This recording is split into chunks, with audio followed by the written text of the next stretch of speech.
So Pascal, we've had 3 months since we raced. I know you and the team have not been asleep or on holiday the whole time. What have you been doing to fill your time to come back and be faster and hopefully win this weekend?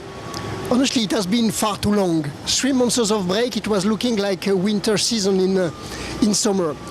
Of course, we have been working. We have had, unfortunately, only one test session, so it was not enough really to keep us fully busy.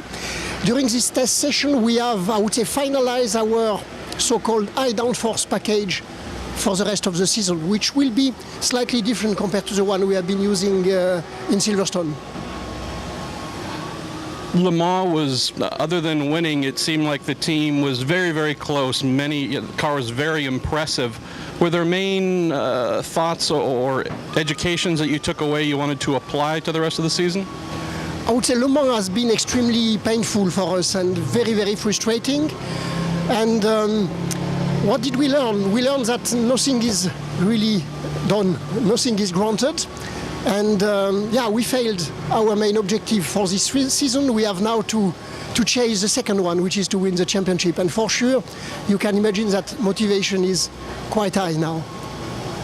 Looking at the hybrid systems that were in use, or have been in use, you've been using the 6 megajoule option, which seemed to be, again, very impressive in terms of speed.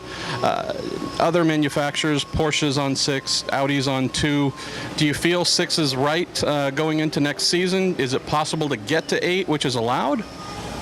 Yes, 8 is allowed, but it's a matter of how much weight you need to go to 8 megajoules. So for us, this season, for sure, 6 was right, because we have achieved this level of hybrid energy staying within the weight limit.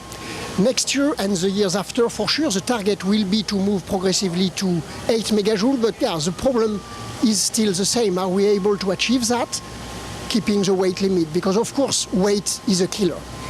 And at the end, we need to put technology which brings performance, and not just megajoules, which at the end are, I would say, megajoule which performance advantage is counterbalanced by too much weight.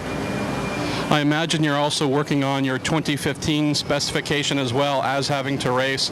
How do you accomplish both and be able to give both the attention that they deserve? Oh, it's very, very simple. Usually, from our side, we have very limited resources, so we work essentially for Le Mans till 2-3 weeks before Le Mans, and then our design office switches completely on 2015. So at the moment, all the back office is full throttle on 2015, and only the race operations keep, of course, racing the current car. But we don't plan any development of the current car. On the topic of 6 versus 8 megajoule, or just specification in general, with weight in mind, is it possible to go for something more without a significant redesign because you need to lose weight from the car to do it? Meaning, can you develop this current chassis more to accept more megajoule, or is it as light as it's going to go? Oh, for sure, we are not going to redesign completely the car next year. The next year car will be an evolution of this one.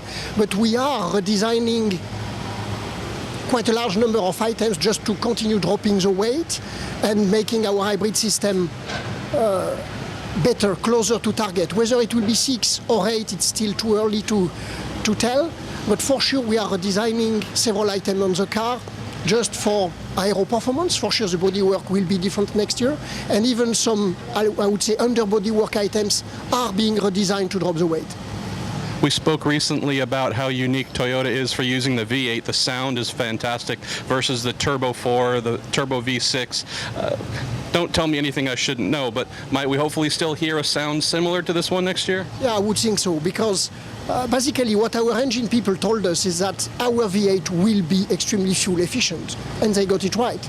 According to the data we have from this season, for a race engine, a big V8, which is revving lower than a small 4-cylinder, is a very efficient solution. So I guess you will hear the V8 sound next year again. I'm smiling. The last set of questions for you is the World Motorsports Council recently said they'd like to look at cost reductions possibly for next year. As a manufacturer, do you agree with that concept? And if so, would you like to see operating budgets reduced, the operating costs reduced? Just curious. So we are extremely favorable to this initiative from the ACO and the FIA, simply because we need to, I would say, to make sure that costs stay under control. Of course, already the baseline car costs a lot. Now we have to make sure that all the items where you can buy performance are under control. What do I mean by buying performance? We know that the more we test, the more we develop the car and with that. We know that the longer we spend in wind tunnels, the better the aero performance is. All these items you can just buy performance. And this we have to keep it under control, otherwise it could kill the series. So from our side, we are extremely favorable to this cost-saving initiative, and we are determined to really contribute to it. Do you think the WEC is sustainable, especially at the LMP1 level, without these cost reductions? Because manufacturers don't always agree, but it seems to me it needs to happen. This is exactly the point.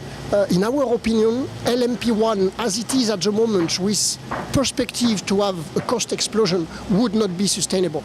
At least for us, it's a condition that costs become under control to stay in this category. So there is a risk, the series is facing a risk. With this cost-saving working group, we have a good chance to avoid this risk. Well, last question is, Toyota has been supportive of P2 recently, motors and such. Looking at what they're trying to do with maybe a common set of regulations for 2017, would that be an area you think Toyota could be involved from the motor side? You mean LMP2?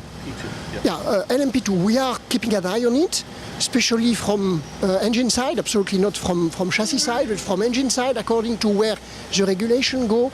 We could propose an engine. For us, the condition is that it will have to be very close to a production engine. But let's see where it goes.